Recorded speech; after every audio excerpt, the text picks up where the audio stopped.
Bien, pues vamos a compartir hoy el mensaje. La semana pasada comencé un tema que hoy lo voy a dejar un poco aparcado y quiero hablar de otro tema que el Señor puso el mismo lunes en mi corazón y sobre toda la semana he estado trabajando en él. El título es Gracia y Verdad.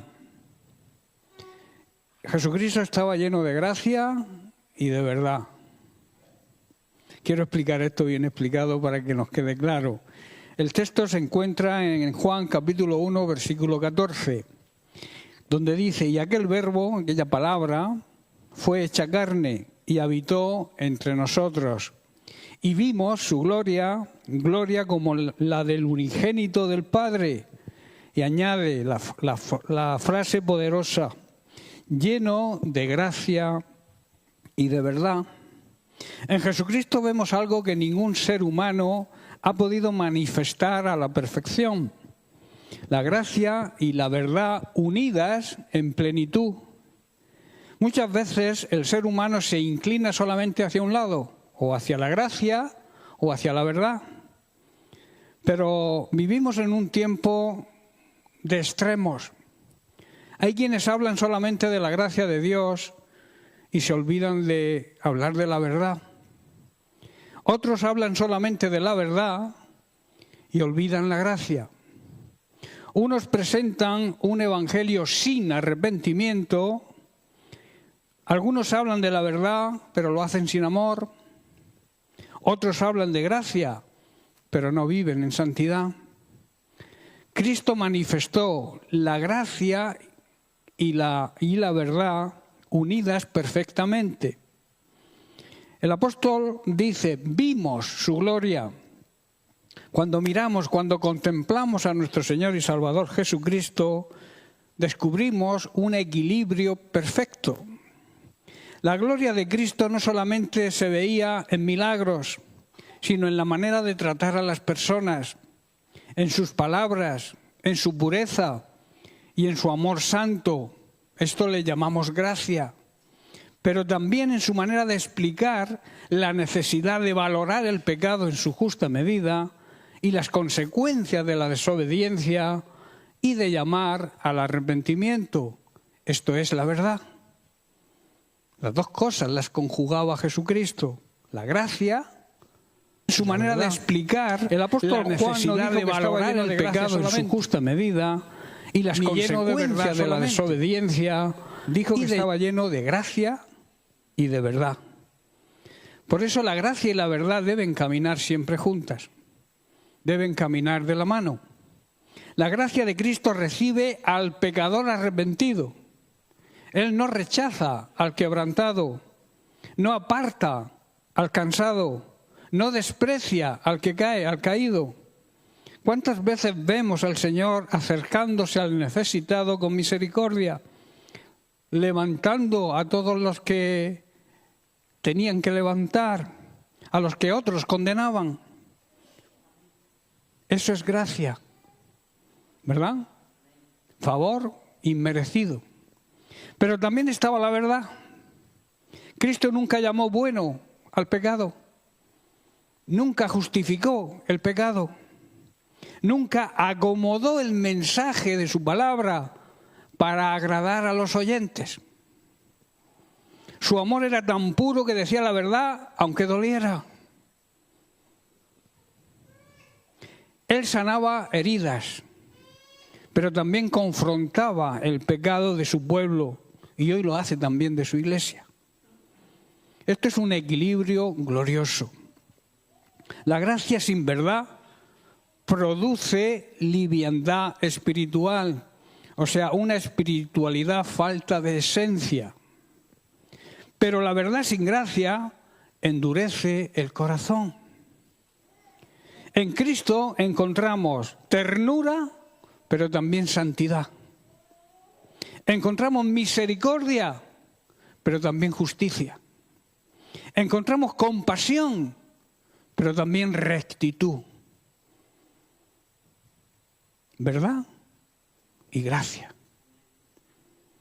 En Cristo no hay contradicciones. La gracia no destruye la verdad. y la verdad no elimina la gracia. Ambas brillan juntas en la gloriosa persona de nuestro Señor y Salvador Jesucristo. Y nosotros tenemos que imitarlo. Tenemos que andar como Él anduvo. Tenemos que seguir sus pisadas. Tenemos que vivir de la misma manera que Él vivió, predicando la gracia, pero también la verdad. Cuando el creyente se acerca a Jesús, encuentra una verdad que le muestra quién es realmente. Pero también cuando se arrepiente esa persona, encuentra una gracia que lo levanta, lo perdona y lo transforma.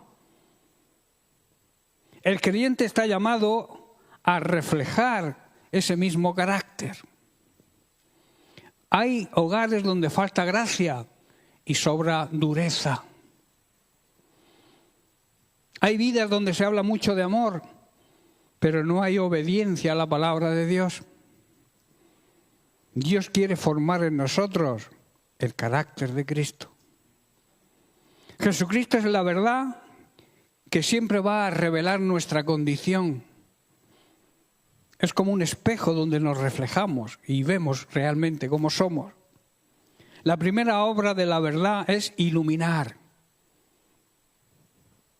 Muchas personas piensan que están bien, aunque permanecen lejos de la luz. Pero cuando la luz de Cristo entra en el corazón, todo cambia. Es como una habitación que parece limpia en la oscuridad, pero revela todo el polvo cuando entra el sol por la ventana, ¿verdad? Creemos que está limpio, pero cuando el sol entra, la luz entra, vemos que las motitas de polvo por ahí, ¿verdad? El Señor nunca aceptó ni justificó el pecado. A la mujer samaritana le dijo: bien has dicho, porque 5 maridos has tenido. Esta era la verdad. Con amor, pero con claridad y con autoridad. A los fariseos les denunció su hipocresía. Menuda tenía con los fariseos, ¿verdad? A Pedro le mostró su orgullo y su falta de control. A Tomás le mostró su incredulidad. La verdad de Cristo no es cruel, pero es sincera. Muchos desean un Cristo que les consuele, pero no un Cristo que les confronte. Sin embargo, el mismo Señor que sana también nos confronta. El mismo que perdona también nos revela el pecado. No podemos disfrutar plenamente de la gracia mientras que no reconozcamos la verdad acerca de nosotros mismos. Y Cristo, a través de su palabra, nos la muestra.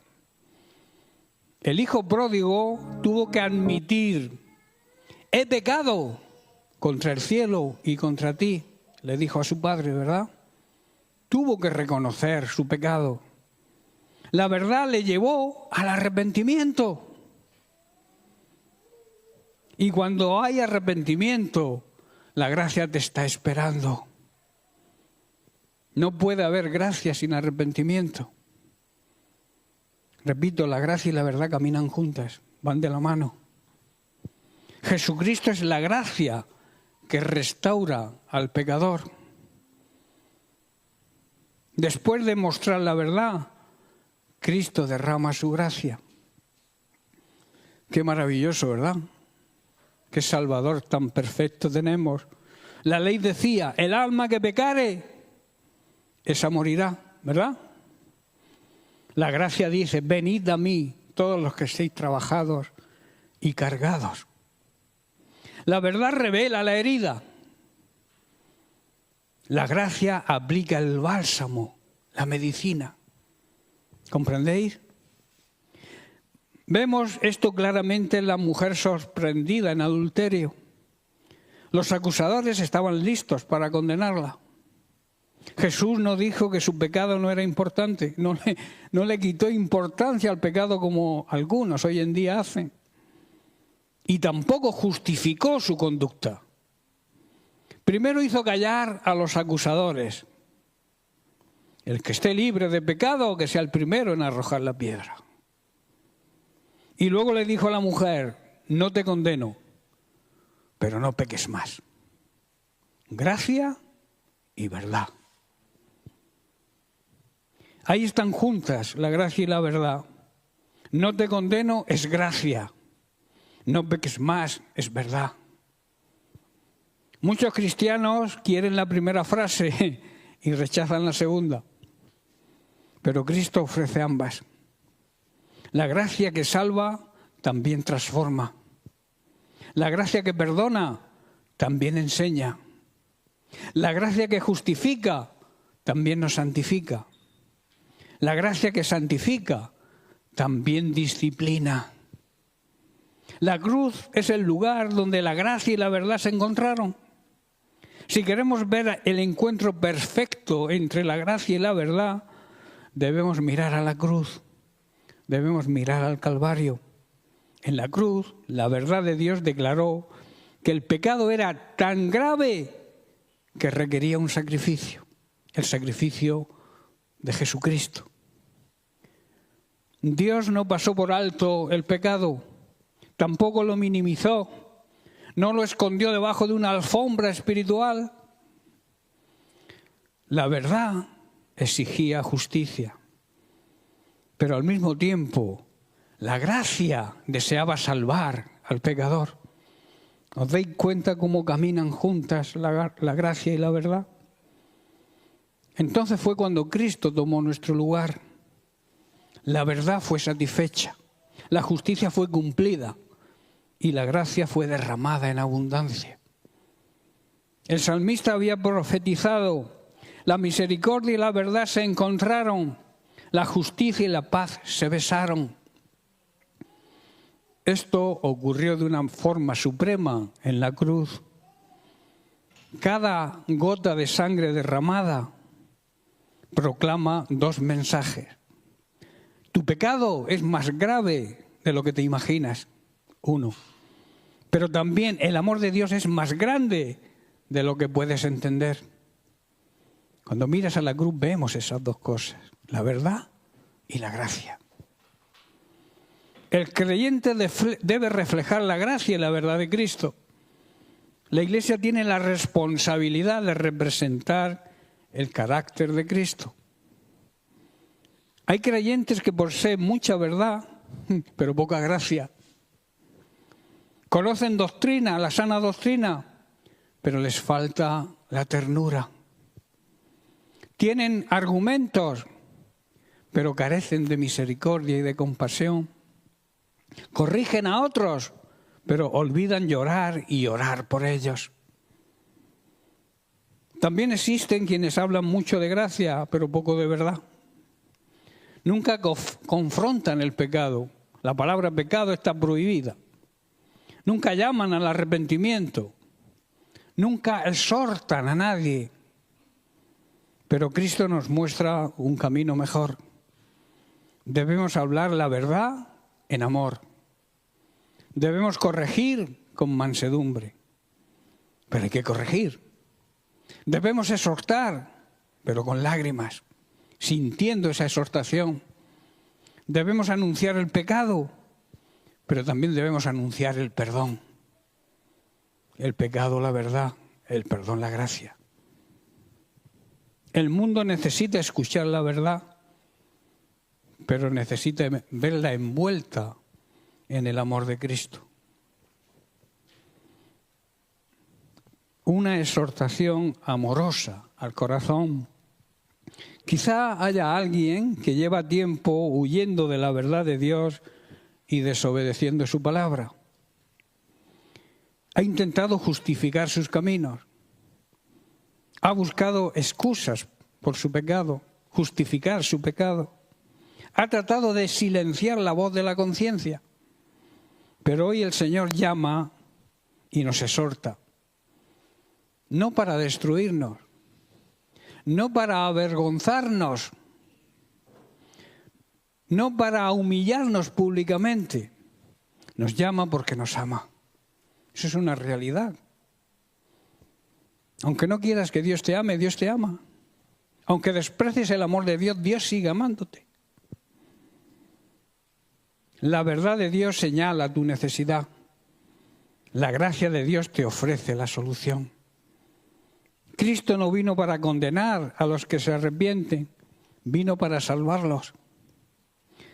Tal vez seas creyente y el Espíritu Santo te está mostrando áreas que necesitas corrección. No resistas la voz de Dios. La verdad que hoy te incomoda o te disciplina es la misma voz o la misma verdad que mañana te librará. Hablemos un poco de la disciplina. La disciplina del Señor no es un rechazo, es una manifestación de su amor paternal. Cuando Dios corrige a sus hijos, lo hace para acercarlos más a Él. La disciplina del Señor es una manifestación de su amor. Hebreos capítulo 12, verso 6 dice, porque el Señor, al que ama, disciplina. Una de las experiencias más difíciles de la vida cristiana es atravesar momentos en los que sentimos la corrección de Dios. Muchas veces cuando llegan las pruebas, llegan las aflicciones, o cuando el Espíritu Santo nos confronta con algún pecado, podemos pensar equivocadamente que Dios está enojado con nosotros, que nos ha rechazado o que se ha apartado de nuestras vidas. Sin embargo, la palabra de Dios nos enseña una verdad maravillosa. La disciplina divina no es una señal de rechazo, sino una evidencia de filiación. O sea, somos su familia. Y como somos su familia, somos sus hijos, Él nos ama como el mejor de los padres. Y todo buen padre a su hijo disciplina. Dios no disciplina a los extraños. Dios disciplina a sus hijos. No corrige porque ha dejado de amar, sino precisamente porque ama. La disciplina es una de las expresiones más profundas de amor paternal de nuestro Padre Celestial. La disciplina es una prueba real y auténtica de su amor. Analizando el pasaje vemos que el escritor de Hebreos dice, porque el Señor al que ama, disciplina. Observemos que no dice, el Señor disciplina para amar. Dice que ama, al que ama es al que disciplina. El amor humano muchas veces es permisivo. La sociedad moderna confunde amor con tolerancia total. Y eso es un error.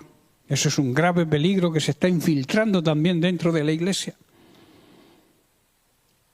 No debemos confundir la disciplina con la tolerancia absoluta. Muchos padres permiten cualquier conducta de sus hijos porque creen que corregirlos es una falta de amor. Eso es un tremendo error. A muchos pastores se les acusa de falta de amor cuando disciplinan, cuando es su obligación, es un mandamiento de Dios. El amor bíblico no funciona así. Un padre que ve a su hijo correr hacia un precipicio y no lo detiene, no está mostrándole amor, está mostrando indiferencia. Un pastor que ve a una oveja que se descarría y no hace nada, no la ama. Y así hay muchos pastores hoy en día. De la misma manera, Dios no permanece pasivo cuando sus hijos se desvían. Cuando David pecó y pecó gravemente, Dios lo confrontó con el profeta Natán. Cuando Jonás huyó de su llamado, Dios lo corrigió.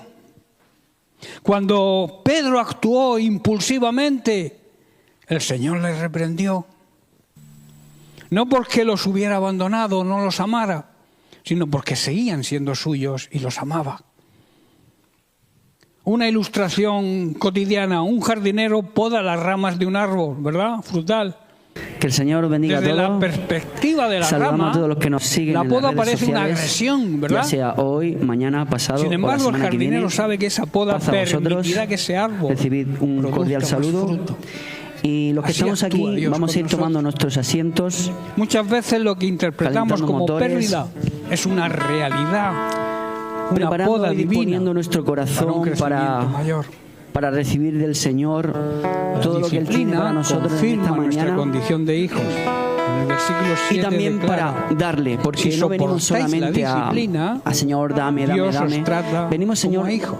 también a darle gracias, La a ser disciplina, digamos que es una agradecidos, credencial a traer de lo que tenemos en nuestro adopción corazón, nuestro espiritual. agradecimiento, Como agradecer la que nos tarjeta haya de hijo, guardado como el durante esta carnet de semana, identidad del agradecer que creyente. ha salido el sol esta En los mañana, carnets de que identidad nuestro corazón sigue normales palpitando, siempre pone que nuestros pulmones fulanito de tal, siguen hijo de, cogiendo el hijo oxígeno de, del ¿verdad? aire. Todas esas cositas Pues que el damos por carnet hecho, espiritual pone pero que somos hijos que son de Dios. importantes, si no, no podríamos estar aquí. Amén. Al Nos soportar la saludamos. disciplina divina, debemos recordar Mónica, que vamos Dios cogiendo asiento. nos trata como a sus propios Luego va a hijos. haber un momento para saludarnos todos. ¿Acaso Ahora vamos a alguien oyó empezar hablar la- de un hijo que nunca fue la disciplinado por su padre? Y yo venía meditando en el camino. Cuando un niño aquí, corrige, cuando un padre corrige a y un venía niño en la pensando, calle, no sé, normalmente ¿a quién por corrige? pensar en Al nuestros suyo. hermanos de la iglesia No va a corregir perseguida, ¿no? al hijo de otro. Y yo pensaba, me venía así a la La mente, corrección ellos, es un nuestros privilegio hermanos que reservado tienen para que estar aquellos que le reuniéndose a pertenecemos a escondidas. Él como familia. Algunos incluso se reúnen solamente con una página de una entendiendo? Biblia, porque allí las Biblias están prohibidas. Por eso cuando el donde no Espíritu pueden Santo nos decir el nombre de redarguye, Jesucristo cuando abiertamente sentimos en mitad de la dolor por calle, nuestro porque te pueden- pecado, cuando Dios nos te pueden llama al arrestar. arrepentimiento, Incluso debemos en recordar China, que eso es evidencia de que somos sus hijos en los seminarios de Eso demuestra cristianos que chinos, Dios nos ama hay una asignatura que y que es somos su familia. procedimientos legales, porque El mundo ya puede saben pecar que sin seguramente sentir los ni van a siquiera arrestar y le enseñan resentimiento. cómo tienen que. O sea, los propios remordimiento cristianos hacen y mucho menos seminarios de eso porque arrepentimiento. Saben lo que puede pasar. Pero el creyente que te arresten, verdadero no que te puede encarcelen, vivir cómodo para que ellos en también el sepan pecado. sus derechos. O sea, es una Padre es una situación que yo celestial digo a veces. trabaja Estamos aquí en nuestro constantemente en culto su tan corazón. tan a gusto, Un escuchamos cristiano una verdadero linda alabanza, no puede sentirse escuchamos una cómodo palabra poderosa en el pecado. del Señor. Hay algo que le pincha. Y yo digo, y el Señor se manifiesta, Hay algo y que la le voluntad de Dios escuece. es bonito, pero ¿cómo se debe manifestar? Quizá alguien la esté alabanza atravesando una en etapa un de sótano, corrección y disciplina quizás divina. sin hacer ruido? Tal vez Dios sin está música, tratando con una cantando al Señor actitud de corazón y orgullo. pidiéndole fortaleza. ¿Cómo se debe Quizá sentir un discurso con una falta de perdón. cuando, a lo Quizá mejor han con una secuestrado a vida tu espiritual esposo descuidada. porque es cristiano o estás pasando un mal momento No porque interpretes la no te disciplina dejan como reunirte? abandono ¿Cómo va a de ser Dios. ahí esa predicación? Dios está ¿Cómo diciendo, va a recibir "Eres esa mío. palabra esos hermanos? No voy a esa palabra de dejarte donde aliento. estás. Y yo decía, wow. Aunque tengas que Y sufrir. la frase que me disciplina. venía a la mente es, su La lucha disciplina es tiene un que propósito el dolor transformador. en lo natural, el Dios dolor nunca en lo corrige natural, por capricho. no les haga perder el En el gozo verso eterno. 10 dice Lo que nos sufren en la carne, disciplina en lo para que natural, no les haga participemos de perder su el gozo santidad. eterno. Y yo luego decía, me venía a la mente, la diferencia Nos con nosotros es disciplinaba que para lo que el les era placer provechoso, natural, para los que placeres naturales participemos no nos de su hagan perder santidad. el gozo eterno. La meta de Dios no es Qué nuestro diferencia, ¿verdad? sufrimiento. Que Es estén ahí nuestra esa predicación. transformación. ¿Cómo va a Él está natural? formando el carácter No de les haga Cristo en perder- nosotros. Qué diferencia, ¿verdad? A veces pedimos bendiciones Lo que nos gusta cuando a Dios la está carne, trabajando primero en el nuestra pecado, las cosas que no santificación vienen y de Él, después vendrán las es lo que nos bendiciones. hace, Pero nos puede deja al llegar a Señor hacer que perder el gozo trabaje en tu eterno. Y hay- santificación. Queremos que cambien nuestras circunstancias mientras Dios está cambiando nuestro corazón. Deja que cambie nuestro corazón y después cambiarán las circunstancias.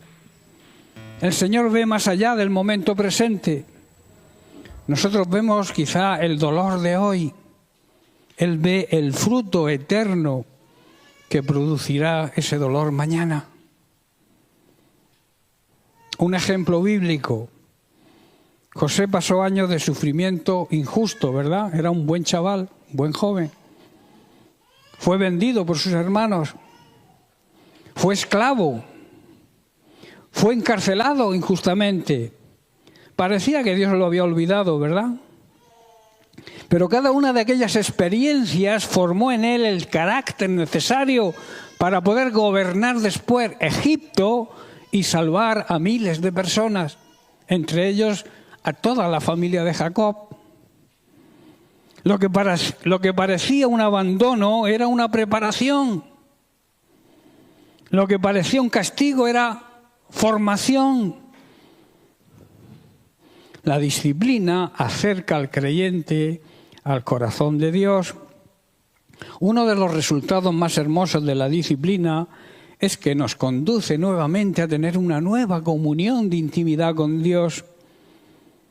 Cuando todo marcha bien, existe el peligro de confiar en nuestras propias fuerzas. Pero en los momentos de corrección aprendemos a depender más profundamente del Señor. Fue después de su pecado cuando David escribió algunos de los salmos más profundos de arrepentimiento. Fue dentro del gran pez donde Jonás volvió a orar. Fue después de negar al Señor cuando Pedro fue restaurado y fortalecido. ¿Os dais cuenta? ¿Verdad? Y gracia. La disciplina rompe nuestra autosuficiencia, nos recuerda nuestra necesidad de la gracia, nos lleva otra vez a los pies de Cristo. El pastor que ama a una oveja descarriada no la deja perderse en el monte. Va tras ella, la busca, la trae de regreso. Y a veces el proceso de regreso puede ser doloroso para la oveja, pero es necesario. El objetivo nunca es la destrucción, el objetivo es la restauración. Así obra nuestro buen pastor. Y luego tenemos el fruto glorioso que produce la disciplina. Versículo 11 dice, en verdad que ninguna disciplina al presente parece ser causa de gozo, sino de tristeza. Pero después da fruto apacible de justicia. La disciplina divina tiene siempre un después. Durante el proceso, quizá que haya lágrimas, que haya preguntas por cosas que no entendemos, que haya luchas, que haya temores, que haya queja. Pero después de la disciplina aparece el fruto. Después viene la madurez, aprendemos a madurar. Después llega la restauración, aprendemos a pedir perdón y a perdonar. Después surge una fe más profunda. Después aparece una comunión más íntima con Dios. Muchos creyentes pueden mirar atrás y decir, las lecciones espirituales más importantes de mi vida no las aprendí en los momentos fáciles, sino en los tiempos en que Dios me corrigió. Cuando la disciplina del Señor llegue a tu vida, no la interpretes como un rechazo o como una agresión. Recuerda que la cruz ya demostró cuánto Dios nos ama. El Padre que entregó a su Hijo por ti no te abandonará jamás. Si te corrige, es porque te ama. Si te confronta con el pecado, es porque te considera suyo. Y si te disciplina, es porque te está formando a la imagen de Cristo. La disciplina divina no es la mano de un juez condenando a un culpable. Es la mano de un padre amoroso moldeando a su hijo. Por eso cuando sientas la corrección del Señor, no huyas de Él, sino acércate más a Él. Porque detrás de cada disciplina divina late el corazón de un padre amoroso que desea llevar a sus hijos a una comunión más profunda con Él. Por eso repito, la disciplina del Señor no es jamás un rechazo, es una manifestación poderosa de su amor paternal. Cuando Dios corrige a sus hijos, lo hace para que nos acerquemos más a Él, para hacerlos más santos y para prepararnos para el propósito eterno que Dios ha diseñado para cada uno de nosotros. Hoy el mundo necesita ver creyentes llenos de gracia, pero también llenos de verdad. Personas que amen al pecador, pero que no negocien la verdad de Dios, que no negocien con el pecado. Personas que tengan lágrimas para restaurar, pero firmeza para permanecer fieles al Señor. Ya estoy terminando.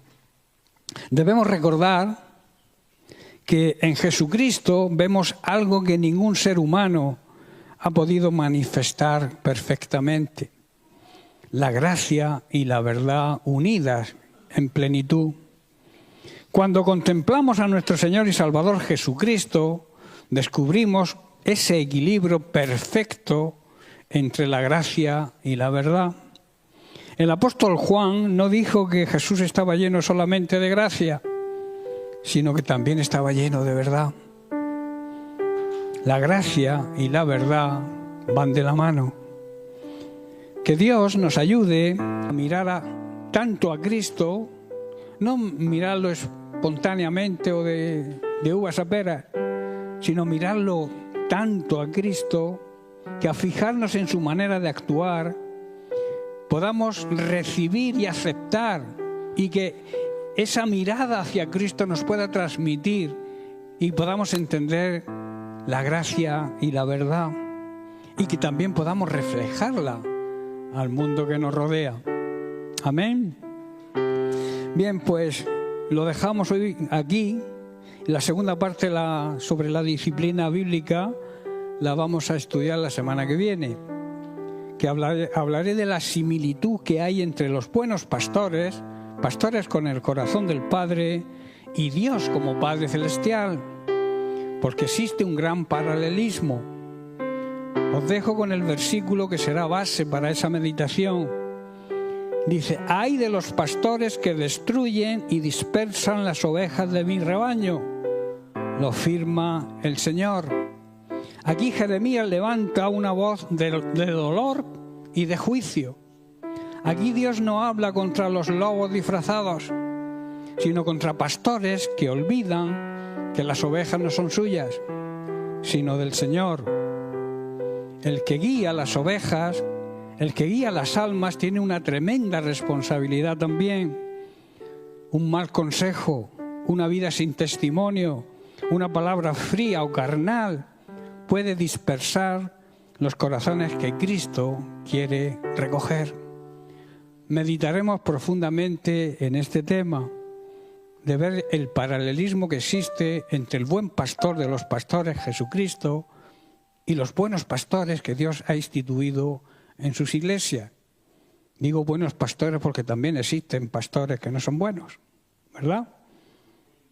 Que Jesús los llama asalariados, aquellos que les da igual lo que hagan las ovejas, con tal de que su bolsillo esté lleno.